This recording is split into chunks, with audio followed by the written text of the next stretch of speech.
Listen, fellas, for all of you who are going through hardship, rejection, breakup, what happened? I know exactly what happened, but I know that it's miserable, it's painful, and it's the experience that you don't want to be in. You're probably still thinking about that person, you're probably trying to figure out your life. You're in somewhat of a crisis mode. And the longer you stick in this crisis mode, the harder it's gonna be. The more miserable things you're gonna notice, and the more miserable your life is going to be. And while going through hardship, breakup, rejection, and stuff like that, it's gonna hurt. And it's gonna hurt like hell. And I'm not telling you to ignore these feelings. You gotta go through them, you gotta face them, you gotta live through them, and you gotta experience the pain. That's the healthiest way. You cannot avoid it, you cannot run from it, you cannot just try to do something, not to think about it, because it's gonna just get worse and worse and worse. And trust me, I know what I'm saying, because I almost graduated psychology. I'm about to do that right now. So yeah, I've been in this field for quite a while. And it doesn't get better. It doesn't get better when you just ignore your feelings. So you gotta go through them. But you also gotta notice and realize what these feelings are for. Because you're right now in pain, you want to prove the other person wrong. And this is a good thing. This is a good thing. Because notice that it gives you unlimited power, unlimited motivation to become the best version of yourself. And now you have the choice to go two separate paths. One path is the path of destruction, the path you don't want to go. You probably don't want to go. Hey, I assume you're a rational person. So one path is the way that you want to take revenge, you want to just lose your dignity, beg that person, spam that person, be aggressive, try to blame everything on her, even if it is her fault, even if she betrayed you, she rejected you, she played you, yes. But so what? These things happen in life, and you can destroy yourself even more because something bad happened to you, or you can take the path in which you say, okay, I can't control what she did or he did, but I can get better.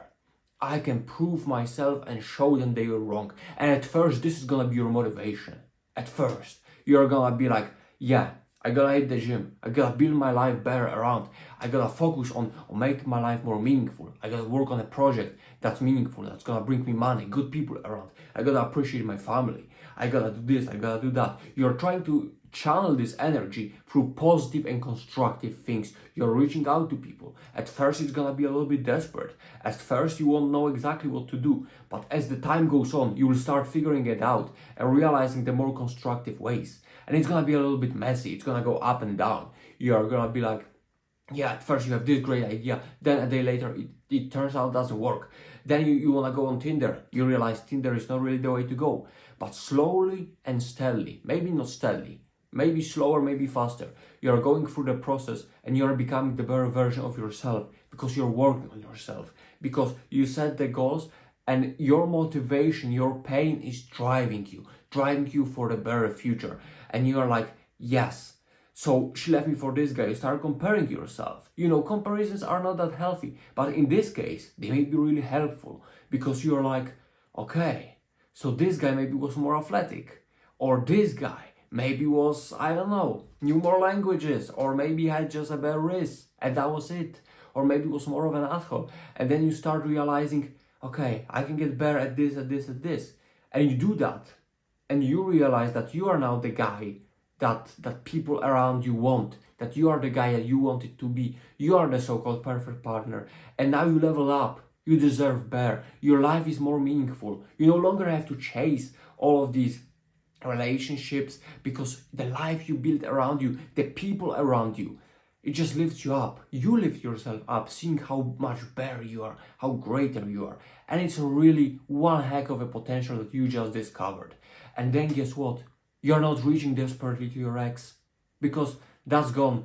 You now see that you deserve better, that you're the type of guy that deserves better. And if you are the one that screwed up, well, she or he will know that you are in a different place, but it has to be genuine. It can't be because you want to get back. It has to come from the love for yourself, seeing how good you can actually be. And you realize that the breakup wasn't that bad, that it wasn't that bad because you took something out of this experience. You became a better person, and it's about that.